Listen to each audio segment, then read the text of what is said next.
এক ছিল ছোট্ট এক মাছ, নাম তার টুকটুক। সে থাকতো এক স্বচ্ছ নীল পুকুরে। পুকুরে ছিল অনেক মাছ, কাঁকড়া, সব ফুল, কিন্তু টুকটুক ছিল অন্যরকম। সে সবসময় ভাব পুকুরে কি আছে। হ্যাঁ চলো, এলিয়ে চলো বন্ধুরা। মা, আমি দূরে যেতে চাই, নতুন কিছু তো দেখতে চাই। সাবধানে যেও, পৃথিবী সুন্দর কিন্তু সব জায়গা নিরাপদ নয়।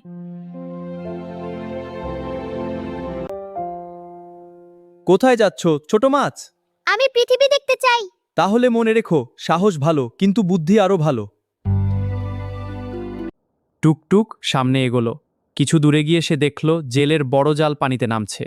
অন্য মাছগুলো ভয় পেয়ে পালাচ্ছে।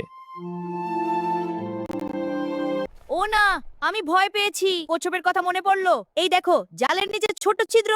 আমার সাথে এসো, দ্রুত বেরিয়ে যাই। হ্যাঁ, আমরা বেরিয়ে যাব।